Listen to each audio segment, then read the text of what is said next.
Dear delegates, moving on to our last panel discussion for the day, advancing security with emerging technologies. Let's welcome our contributors. Like always, let me start by introducing our eminent moderator, Mr. Fahim Ali, expert financial inclusion, fintech and digital transformation, Musoni. Ms. Masa Weeks, CEO, Girls in Tech, Liberia. Mr. Ibrahim Gantuku, Head Information, Cybersecurity, Policy Regulation, Standard Chartered Bank. Mr. Anthony Samir, Head of Cybersecurity Unit, Ministry of Health and Population. Ms. Alice Blasvik, Partner, Head of Tech and Innovations, Katende Sepwawa and CO Advocate. Mr. Zachariah Ikenpelo, Chief Information Security Office, Unity Bank. I now hand this over to Mr. Fahim to start the panel discussion on advancing security with emerging technologies. Thank you so much. It's really a pleasure to connect with the audience again. We had this session also before with cloud security with West Africa in 2021. It was a really great session on last time, and I'm sure you all are also enjoying so far with the session. So I would like to kick a start, and definitely, as you heard, that the topic is advancing security with emerging technology, and advancing security is always, very important for any transformation or any rapid digital transformation which you do. The cloud is really moving, and the move of the cloud, distributions of the workplace, and again, the mean of the standard security controls are not effective as it was in the past. So definitely we need to learn the new terms like, confidential computing, like decentralized identity, passwordless authentication, secured access services age, and again, the digital risk protection services, and how we can protect so on, with our institution. Please keep typing your questions in the chat box. I'm looking the chat box very keenly. Please type the questions, whichever questions you want to ask. The topic is advancing security with emerging, technologies, and we will, post these questions to the panelists. So I request my panelists, maybe they give, 30 seconds or 1 minute each to introduce themselves, maybe again, their background and what kind of information they will share in today's topic. So I start first with Alice. Hello. Yes, thank you, Fahim. I'm Alice Namuli Blazavich. I'm a partner with the law firm in Uganda. I head the tech and innovation department. I specialize in data protection and cybersecurity, representing large business companies or tech companies in Africa, but with a global presence. Very pleased to be here. Thank you, Alice. Masa? Yeah, thank you. My name is B. Masa Weeks from Liberia, West Africa. I am a passionate Liberian with a BSc degree in information technology from Valley View University, Ghana. I also hold an MSc degree in software engineering from Obafemi Awolowo University, Nigeria. Currently, I am the Deputy IT Director at the Ministry of Gender, Children and Social Protection, and the founder and CEO of Girls in Technology Liberia, which work to reduce the gender gap and encourage women and girls to embrace technology through website development, training them on coding, computer application, and many more. Thank you. Thank you. That's the very beautiful, your designations and also your work. We are very impressed. Ibrahim. Thank you.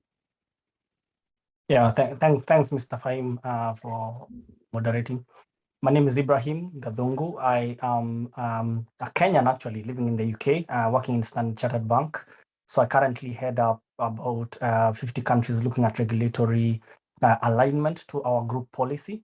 So basically looking at how we can continue to advance our maturity of our controls and how that is passed on to our customers across all the different regions. My background is consulting. I think I've worked in consulting for about 13 years, now in banking for the last three years or so. In terms of education, schooled in United States International University with a technical degree in information systems and technology. Thank you. Thank you so much, Ibrahim. It's really great, impressive. Anthony. Hello, Mr. Fahim. Hello, everyone. This is Anti Samir. I'm working now as a head of cybersecurity unit in Ministry of Health and Population in Egypt. Also, I joined many projects and designated in many tasks related to digital transformation and mega projects here in Egypt, and as well building as a new public safety standards here in Egypt as well. Thank you so much, Samir. Zachariah. Okay. So my name is Zachariah Akinpedu. I'm currently the Chief Information Security Officer for Unity Bank, Nigeria. So before Unity Bank, I've worked in various organizations. I started as a software developer and later on dive into cybersecurity. I've done a lot of stuff. I've done application security penetration testing. I've engaged in different bug bounty program and also ethical hacking competition. So on 2 different occasions, I was the only African awarded as a certified ethical hacker in the year 2016 with EC Council, and last year I was one of the awardees for the certified ethical hacking Hall of Fame.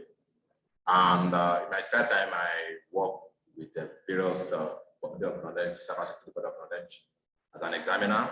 I'm currently an examiner with EC Council, examiner with certified ethical hacker, examiner with certified network defender, and examiner with the CISO certification, and also currently working with ISACA International on the certified data privacy security engineering certification. So I'm one of the moderators and the coordinator for the certification. So in my spare time, I like to be engaged in this kind of a conference. I've had the opportunity to engage in different technical workshops across Africa, Europe, and the United States. Thank you. Great, thank you so much. Pleasure again having all of you here with us. So I want to pose first question to Alice maybe. And my question, before I pose that question, I also request all the audience to please keep posting your questions in the chat box or in the questions area. And we can ask these questions also from the panelists. So Alice, I want to ask you first question, which is again very important. With your experience as an head tech and innovation, and also partner, what new cybersecurity trends you are seeing, and what are the banks or financial institutions are doing to address these risks? So what do you think? Yeah, I guess let me restrict myself to the financial sector. What we see mainly pretty much on the continent, most of the cyber crime related threats are in regard to data breaches, customer identity theft, that is for strictly the financial sector, fraudulent money transfers. And most of these attacks are usually identified in 4 different ways. The most common one is, of course, malware or ransom, which is a very, very common on the continent. And you find big financial institutions have suffered a lot of loss due to this kind of malware and ransom. And then we also have, of course, the different scams. These are engineered by the different, cyber hackers around the world. And most of actually the hacks that have taken place, like for example, in Uganda, East Africa, you find that they're off actually the continent. Most of them we have experienced from Russia and China. That is strictly within East Africa. And then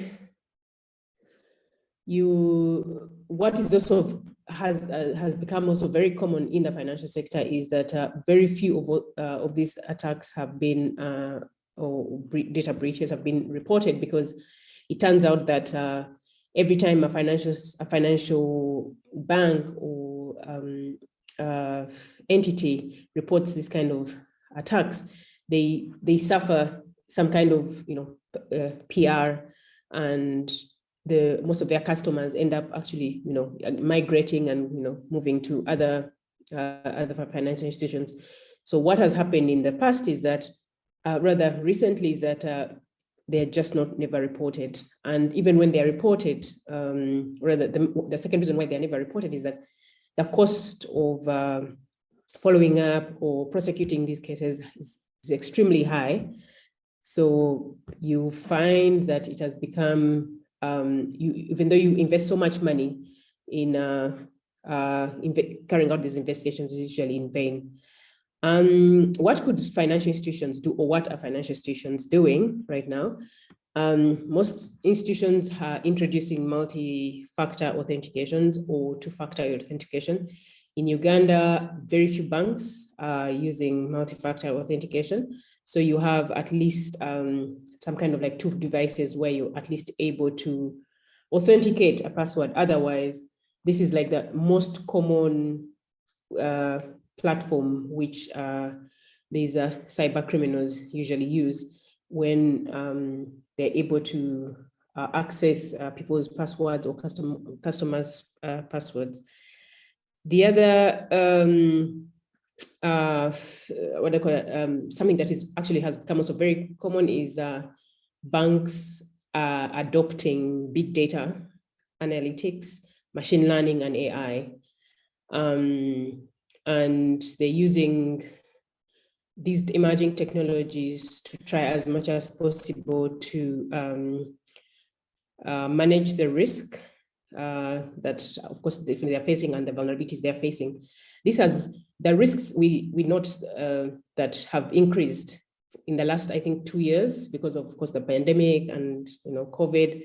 But because now we have all these like emerging technologies, we find that many of the banks in Africa, I would say specifically in East Africa, are adopting the use of what they call it, specifically machine learning and AI. And all this is used in, yeah. Mm-hmm. Yeah, I'll stop at that. Okay, thank you so much. Really good feedback that how the new trends are really moving on in this new market. Ibrahim, CISOs, right now the industry says that if you hire CISOs, you should never face any cyber attack because CISO is there. He will protect us. So what is the biggest or greatest concerns as a CISO is facing in this cybersecurity in 2022 or beyond? And how, as a CISOs, we all should strategize to minimize them? Not only having CISOs that you will not face any risk, but also the strategies to minimize them. Ibrahim. That's okay. Thanks so much. I think I'll give sort of a generic response because for CISOs across, first of all, I'm not a CISO yet, but I'll talk about it from just my general knowledge of the industry and what's happening. So I think one of the biggest current threats is quantum computing, right? Because if you look at cloud and some of the advancements within technology at the moment with blockchain and so on, there's aggregated computing power that is available to people now that provides sort of that future threat that things like encryption can be broken easily. At the moment, it's still conceptual. However, because of how quickly we've turned around, the amount of time that it takes to break passwords in the last, let's say, 2 to 3 years versus how long it took in the last 20 years, there's that trajectory which is almost exponential that is actually currently going on. But on the flip side, the opportunity that it brings to the financial sector is immense, because you have things like Monte Carlo simulation that you can do with quantum computing, where you can do forecasting easily, and you can adopt things like machine learning better. But on the flip side, that is always going to be traded off with sort of a security threat, and making sure that there's dynamic management of cybersecurity. So I think the biggest strategy that CISOs need to have is having a very clear strategy, engaging their stakeholders quite early in partnering with them on maturing their their control environment. And by looking at dynamic risk management, the reason why I call it dynamic risk management is because you set an appetite within any institution. Your risk appetite determines what decisions you make in terms of investment. But overall, as a trusted business partner to the stakeholders within the functions and those who are serving your customers, you need to have that forward look to say, I need to be very agile in the way that I make those decisions. As somebody who's in senior management, then looking also at digital agility, because the business will always want to innovate. But you as a CISO need to be at the forefront of providing the information to those, to providers within the business, to make sure that transformation continues and that you're providing sort of cybersecurity risk insights that help them to make informed decisions. At the end of the day, those individuals are not SMEs, they are not subject matter experts, but they rely on somebody who's at the top there to provide those insights to them. So from a cloud perspective, whether that is looking at the underlying infrastructure, multi-tenancy environments that we have for customers and serving customers, looking at the risks for them as third parties to the organization, and remembering that the responsibility for information protection it should be retained within the organization, should not be passed on to your third party 100%. Then finally, just value creation. Looking at opportunities to innovate and to partner with the business in innovation, because that's really what they want. They want to focus on being, at the top of the customers' minds when it comes to the products, and also the security of their customers in their minds. So a CISO has to be able to sort of look at that business value and realizing that value, creating that value to the business, and those opportunities where they can manage the risk to a tolerable level, so that customer journey is quite satisfying to the external customers. Thanks. Great. Thank you so much, Ibrahim. It was a really great response. Masa, I want to ask again, connecting the same what Ibrahim also said, and though we all are Gen Z, but you are more from generation, Z. So I want to ask that question from you, that, as the technology trends are going on and cybersecurity, cyber risk is again, approaching also. So how, as in collectively, individually, we should approach in managing that risk, and to understand our generation, Z, that, how we can manage these trends from the cyber risk point of view. So what do you think?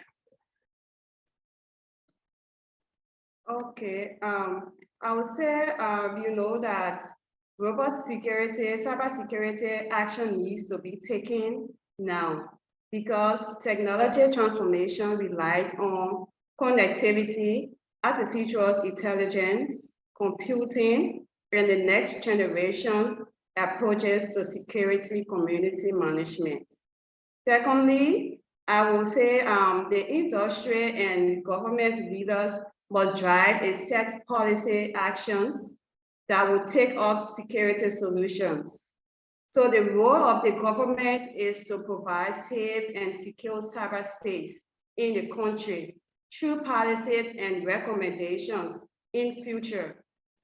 So finally, The intervention from the international community are required to ensure the principle of openness, transparency, and accountability in the global data and digital services. Thank you. Thank you, Masa. This was a really great response.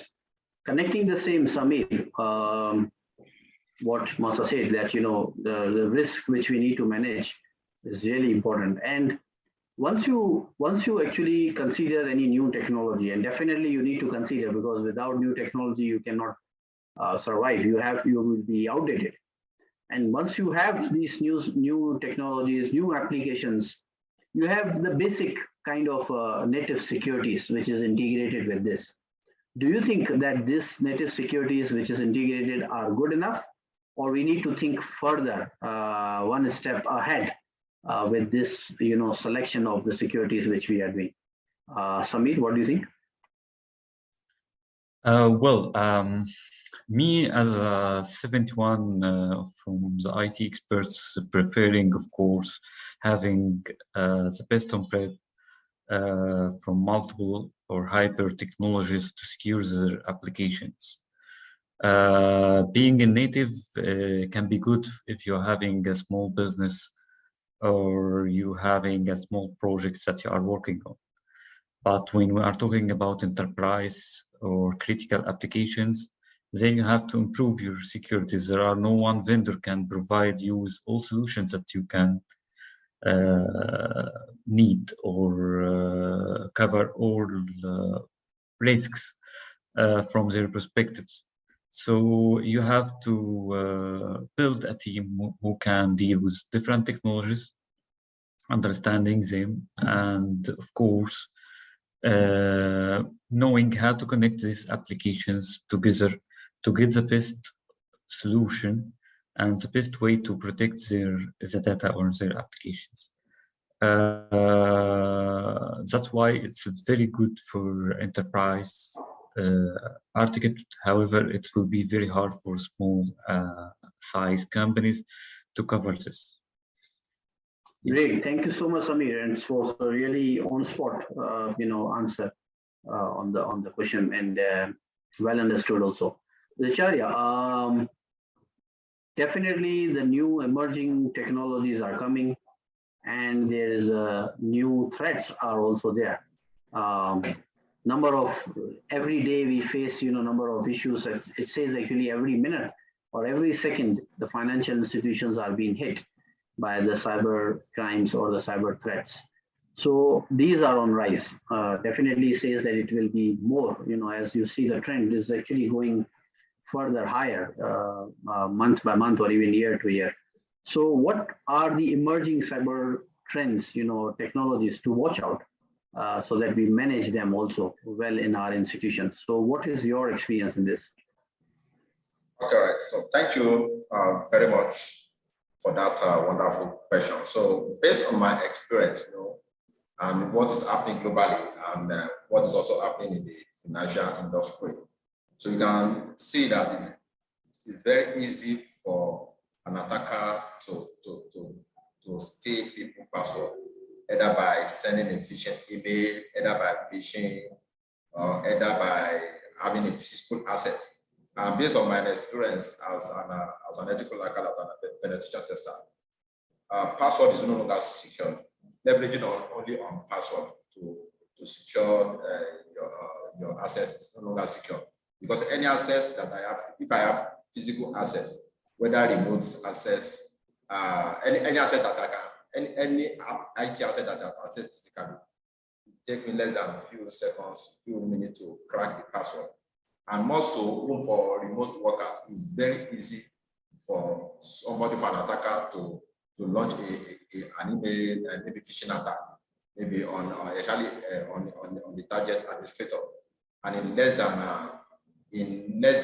a few seconds, a couple of administrators might fall to phishing attack. So, from the password point of view, so passwordless authentication is one of the technologies that we should look at for. Definitely, we have all the banks, and especially in West Africa, try as much as possible not to leverage on password they know. So they are leveraging on technology that on solution that makes use of password technology like smart card, biometrics, tokens, maybe in addition to the user password.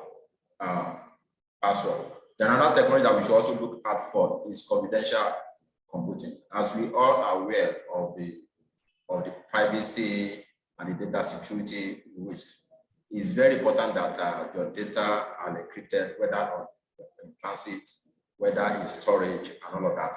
So, but there are some people that will leverage, that will need to use this data at a point in time. So data can be compromised whether you encrypt the data or not while in use. So you should, a confidential computing solution take care, focus on how to secure data that is in use, data that has been decrypted. So confidential computing takes care of that. Then another solution that we also need to look at, watch out for, is secure access service edge. So this solution becomes popular actually during this recent pandemic, as different organizations see the reason why people need to log on to their organization from different point of view.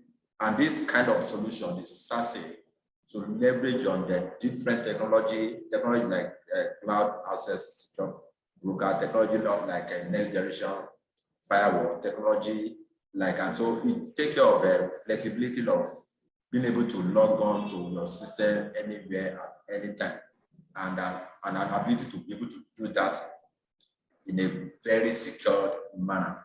Another solution that we should also look out for, we call it cyber physical system security. Cyber security system security give you the visibility of your information technology asset and operational technology. As we are all aware that we have more connected things. So yes, if the security of our organization has gone beyond just the perimeter, because if you are looking at the perimeter alone, so because this is an era of perimeterless, so we should be looking at security solutions that can take care that because in security, to me, visibility is very key. Because if you have the visibility of your critical asset, whether they're on the cloud, whether they are connected things, whether they are operational technology, so security should not just be focused on information technology alone. You should also be looking at connected things and connect. Also there's another solution that we call the digital risk protection services.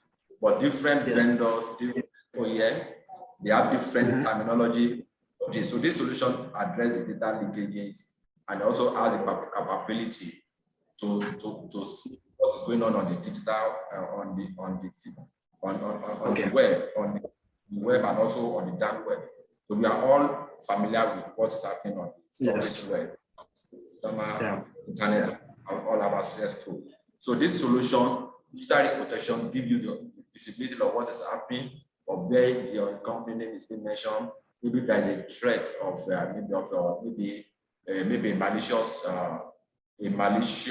user or some malicious attackers decide to leverage on maybe fake your application, maybe your mobile application, and such application is deployed on Google Store platform or iOS platform. So this solution, so some threat solution, give you the visibility, and the solution can have the capability to do accounting. For example, if your maybe somebody create a fake social media for your company, and you can also deal with phishing scam. Instead of you to have different maybe a bucket of 10 solutions to address that. So with the digital risk protection services, you can address all your threats, whether threat organization at different level. Thank you. So great, Zacharya. It's a wonderful and detailed answer, and we really are learning, how, and you have actually created the steps that, what we need to do on that particular area. It's a wonderful answer. Because of the time, I would like to get your final remarks from each one of you. so that then we can conclude. So please give your final shot. Considering the time, please keep it, short. And maybe you can give what is the, advancing security which we should do. Definitely, in the upcoming new technologies which we are all facing. So what is your final thought? Starting from you, Alice. Thanks a lot. For me, I just wanted actually to share information, like I think on the adoption of or the benefits of AI and machine learning, which has increasingly been adopted by the different institutions. I think this is definitely the way to go, because these technologies are making it very has made it very possible to learn about and analyze all these potential threats in real time. You understand it, and it has also reduced actually the costs of the institutions who are carrying out this kind of who are using rather the technologies, because before it used to take a lot of human beings, so many rather human beings, and it takes so many days. But now in a matter of time, you can be able to easily detect any kind of fraud or data breaches, any anomalies in record time. So I just definitely think this is the future, and we should adopt, or institutions should be able to adopt these emerging technologies, as soon as possible in their system. Yes. Great. Thank you so much, Alice. And over to you, Ibrahim. Yeah, I think for me to talk a little bit about remediation and making sure that people are very clear on just a working program that can be quite simple. There are a lot of guidances online that people can get, and but I just wanted to focus on a few areas, especially because we're talking about hybrid cloud and so on. So looking at data in transit protection, I think a lot of governments are coming up with data protection laws now, or across the world, following the reaction of GDPR. Operation resilience, I think there's a big move in the EU at the moment on operation resilience, making sure that companies can recover quite quickly after the large ransomware cycles that were experienced a while back, including cloud providers.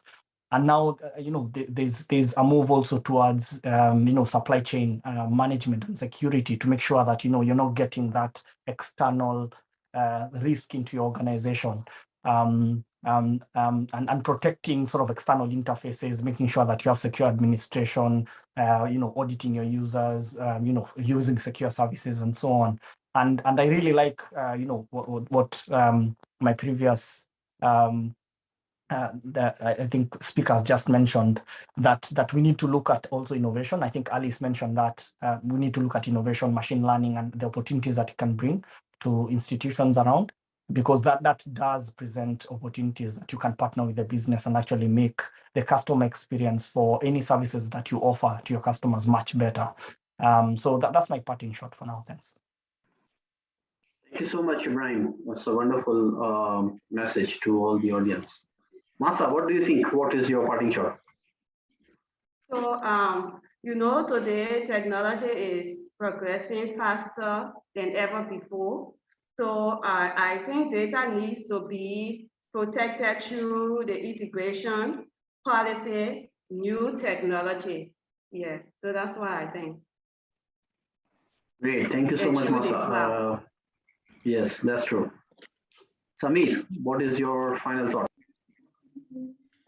Well, as all my colleagues mentioned, all these wonderful technologies and techniques to protecting the network and the data, I want just to highlight that we need also to protect the end user, because it's the most weak part in our system. So giving them the right awareness and the right training is a good chance to protect our business from all the malicious attack, or phishing attacks that's targeting the end users. Also, we have to be planned. We have to get our plan. What will happen when the attacks happen? That's also a part that we need to be prepared for it. before happening. So when it happened, we know exactly what to do and when. I believe this is, this is my opinion, what we need. Great. Thank you so much, Samir. Wonderful thoughts. Zicharya, what do you think? Your final thoughts? Okay, yeah, thank you. I think my colleagues have spoken well. So I also want to just collaborate what Alice mentioned on the machine learning, because we need to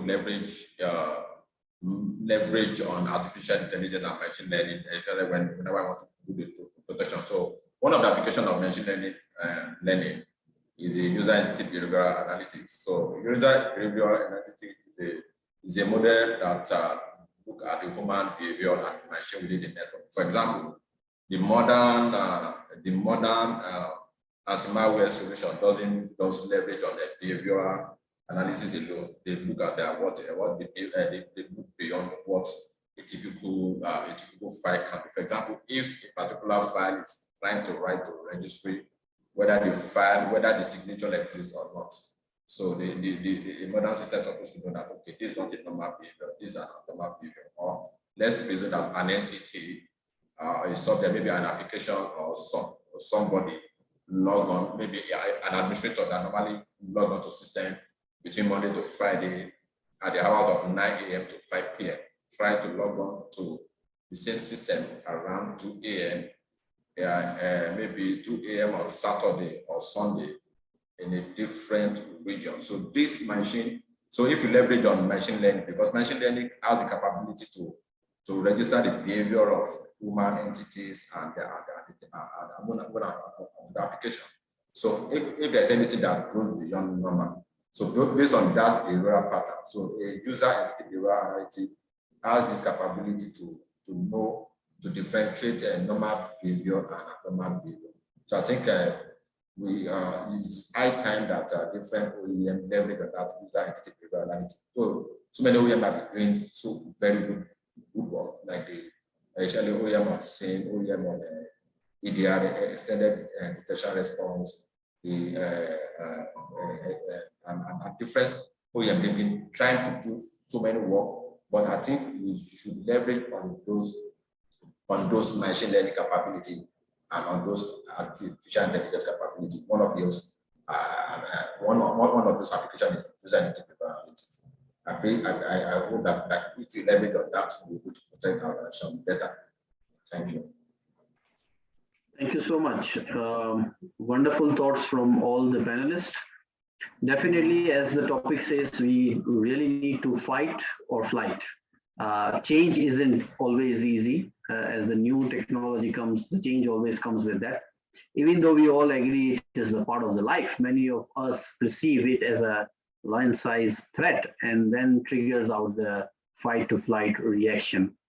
The digital age or the new technology will be always coming. They are not just about the transforming technologies, but it should be also transforming mindset with cyber resilience. That is the key point which we all need to go. Thank you again so much to all the panelists for sharing your thoughts. It was a really great industry experts who have shared their thoughts with the audience. Thank you, audience, for listening to all of us. Thank you again for the organizing this event, the organizers. You have really created this platform for all of us. We are all learning, the new things from this platform. Audience, stay tuned. Please connect to the organizers' LinkedIn or Twitter page. You will learn more things. You will learn also, the new upcoming sessions which you can join. And again, if you want to connect with the panelists or myself, please stay connected also with us on the LinkedIn. And you will learn also the new industry information so that you can stay ahead on this digital world. Thank you so much and look forward to meet you again. Back to you, host. Thank you very much, Mr. Fahim, for wonderfully moderating the panel. And thank you, dear panelists, Ms. Alice, Mr. Zachariah, Mr. Anthony, Mr. Ibrahim, and Ms. Masa for sharing your valuable thoughts. We truly appreciate your presence here today. Have a wonderful evening, everyone. Thank you. Thank you so much. Thank you. What Thank a you. wonderful and power-packed 2 day this has turned out to be. I'm sure we all have learned a lot from what we have heard today on the insights, trends, solutions, predictions, experiences, and what lies ahead. With this, dear audience, we have reached the end of an insightful and successful day of the Hybrid Cloud and Cybersecurity West Africa Summit 2022, themed as Driving the Digital Foundation to Expedite Innovation and Business Transformation at Scale.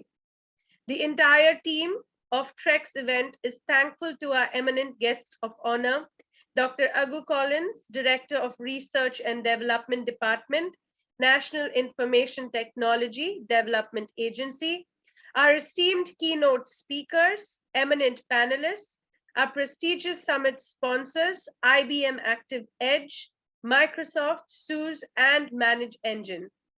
Last but not the least, I thank all our dear delegates for joining us today and yesterday in huge numbers and making the Hybrid Cloud and Cybersecurity West Africa Summit a grand success.